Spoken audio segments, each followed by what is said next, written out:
Si Vladimir Putin ay pinamunuan ang Russia since 1999. Nung mga panahong yun, sinimulan niyang gawing authoritarian at militaristic society ang Russia. Pinagtibay niya ang relasyon nito sa bansang Iran at Syria. Si Vladimir Putin ay tinagurian na ngayong isa sa pinakamakapangyarihang tao sa buong mundo. Para maunawaan natin kung papaano ang isang taong tulad ni Putin nagkaroon ng ganitong ka-powerful na influence sa bansang ito, kailangan natin balikan ang masasalimuot na pangyayari at korupsyon na sumakal sa Russia matapos ang pagbagsak ng Soviet Union. Nung bumagsak ang Berlin Walls noong 1989, ang 40 years old noon na si Vladimir Putin ay nagtatrabaho bilang spy sa East Germany para sa Soviet Security Agency na tinatawag na KGB o KGB na lang. Bali security agency ng Soviet itong KGB. Noong 1991, ang Soviet Union ay na-dissolve sa 15 na bagong bansa. Kabilang dito ang bagong Russian Federation. Para kay Putin, 2 million square miles ang nawala sa kanilang teritoryo mula sa Soviet Union noon. Ang pangyayaring ito ay tinawag ni Putin na major geopolitical disaster of the century na talagang lubang kinalungkot ng mga dating kababayan niya na namulat na lang isang araw nasa labas na sila ng teritoryo ng Russia.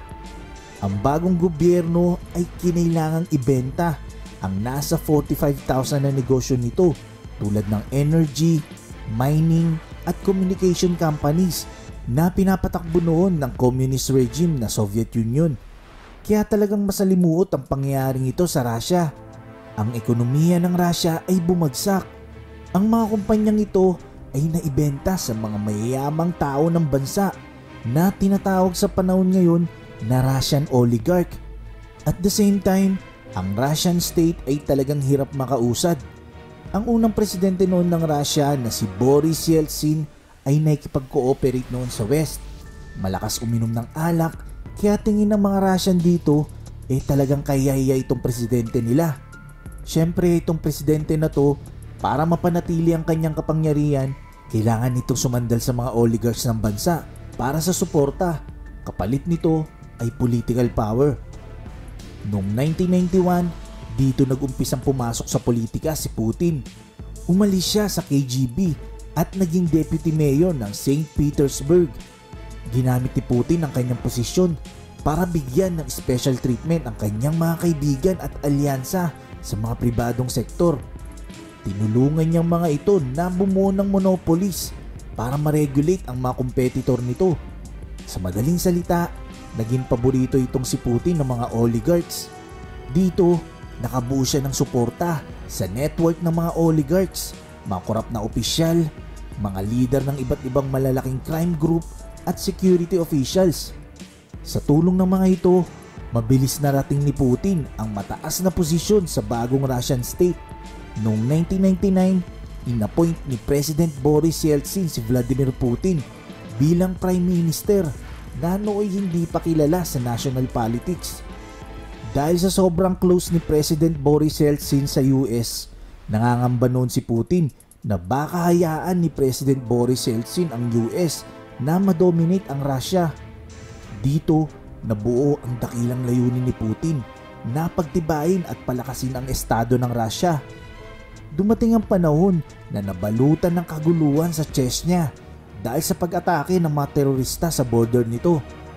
Noong August 1999, sunod-sunod na pagbomba ang naranasan ng bansa na ikinasawi ng 300 na katao na naganap sa iba't ibang syudad sa Russia, kabilang ang Moscow.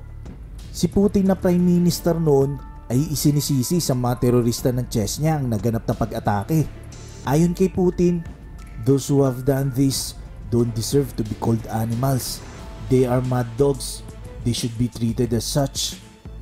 Mula noon, madalas nang lumalabas sa mga telebisyon si Putin at lagi nitong sinasabi na maghihiganti siya para sa Russia dahil sa nangyaring yun. Dahil dito, mabilis na dumami ang suporta ni Putin at ang kanyang approval rating mula sa 2% bago ang naganap na pagbomba ay mabilis na tumaas sa 45%.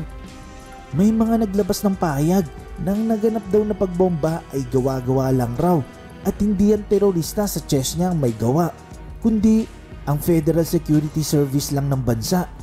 Meron pa nga raw ebidensya na ginawa lang raw ito parang bagong appoint na Prime Minister na si Vladimir Putin ay may pakita nito ang pagiging strongman niya sa publiko na agarang magdadala sa kanya sa pagiging popular.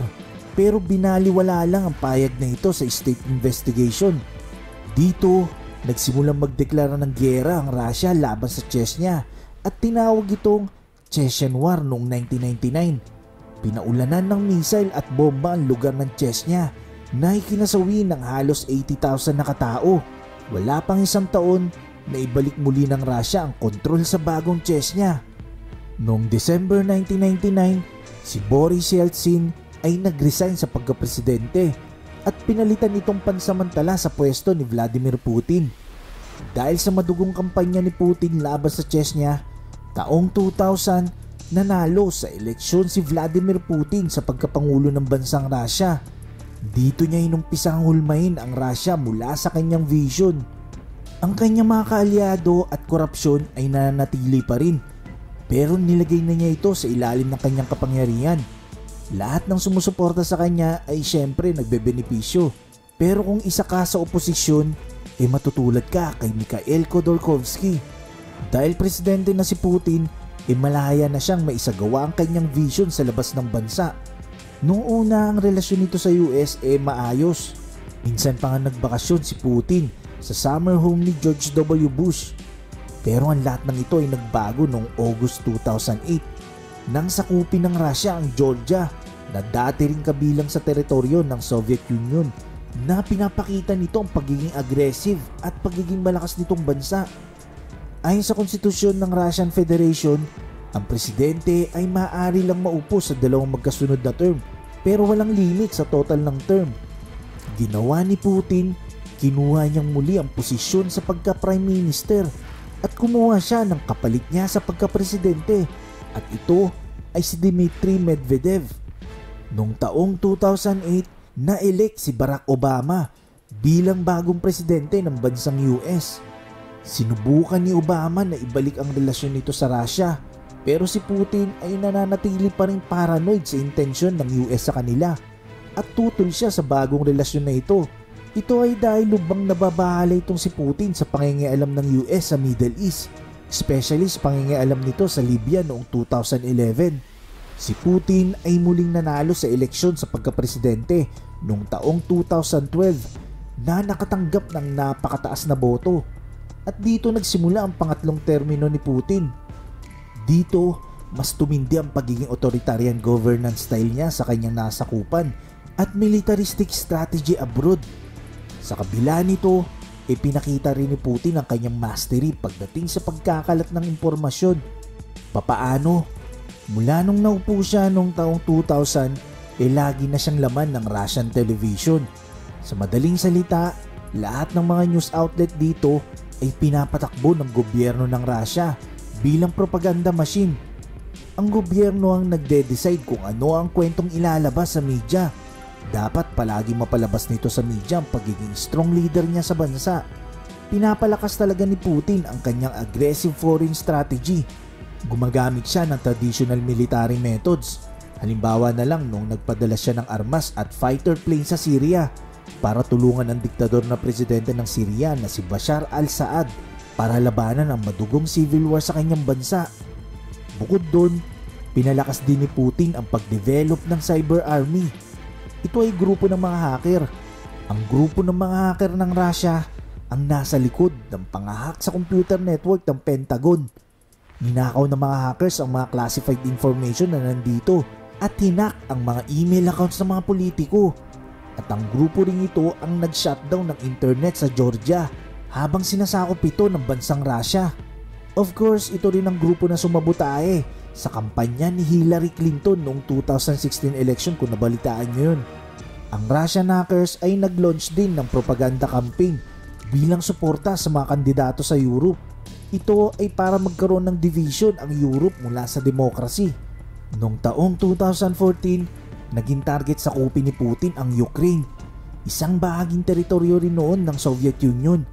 Bagamat kabi-kabilang protesta ang kumukondena sa desisyong ito ni Putin, hindi pa rin siya nagpatinag. Dahil dito, pinatawan ng sanksyon ng West ang Russia. Binan nito ang mga Russian businessman na makipagkalakalan sa West. Bumagsak ang halaga ng currency ng Russia at nag-collapse ang energy industry na inaasahan nila. Mahirap isipin na sa kabila nito ay nagpapatuloy pa rin ang Russia. Kalaunan, ang Russia ay muling nakabangon. At ngayon, ang bansa ay tinuturing na isa sa pinakamalaking exporter ng langis sa buong mundo.